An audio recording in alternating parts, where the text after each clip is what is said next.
നമുക്കിന്ന് ട്രിഗണോമെട്രിയുടെ ഒരു കണക്ക് നോക്കാം. A person 1.75 meter tall standing at the foot of a tower sees the top of the hill 40 meter away at an elevation of 60 degree. From the top of the tower he sees it at an elevation of 50 degree. Calculate the height of the tower and the hill. അതായത് ഇതൊരു tower, ഇതൊരു hill. ഒരാളുടെ height 1.75 metre.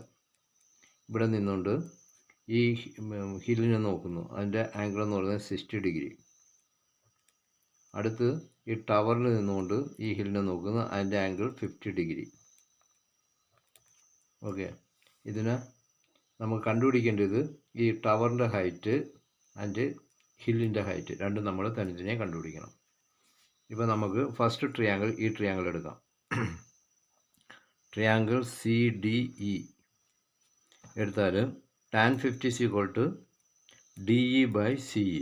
tan 50 is equal to DE by CE. അപ്പോൾ DE ഇവിടെ വെച്ചുകൊണ്ട് ഇതിപ്പുറത്ത് വന്നാൽ CE into tan 50. DE is equal to ഈ CE എന്ന് പറയുന്നത് 40 ഡിഗ്രി, 40 മീറ്റർ. അപ്പോൾ 40 into tan 50. tan 50 into 40 is equal to 47.67 meter. അടുത്ത ഈ ട്രയാങ്കിൾ എടുക്കുന്നു, BDF. ഈ ട്രയാങ്കിൾ എടുത്താൽ tan 60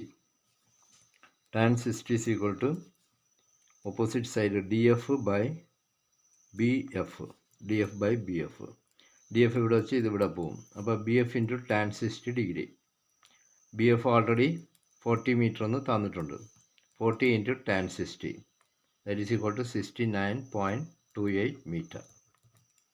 ഓക്കെ, ഇപ്പോൾ ഇത് നമ്മൾ കണ്ടുപിടിച്ചു. ഇപ്പോൾ നമ്മൾ കണ്ടുപിടിക്കേണ്ടത് BC is equal to DF minus DE. DFൽ നിന്ന് DE കുറച്ചാൽ നമുക്ക് BC കിട്ടും. ഈ EF that is equal to BC. Okay, അപ്പോൾ DF എന്ന് പറയുന്നത് 69.28, DE എന്ന് പറയുന്നത് 47.67. ഇതിൽ നിന്ന് കുറയ്ക്കുമ്പോൾ 21.6 നമുക്ക് കിട്ടും. ഓക്കെ, അടുത്തത് നമുക്കിപ്പോൾ ടവറിൻ്റെ ഹൈറ്റ് കണ്ടുപിടിക്കണം. ഇപ്പോൾ EF നമുക്ക് കിട്ടി, ഈ ഡിസ്റ്റൻസ് കിട്ടി. അതിൻ്റെ കൂടെ 1.75 ആ മനുഷ്യൻ്റെ ഹൈറ്റ് അവിടെ കൂട്ടുമ്പോഴേ നമുക്ക് CA കിട്ടും, അല്ലെങ്കിൽ AC കിട്ടും.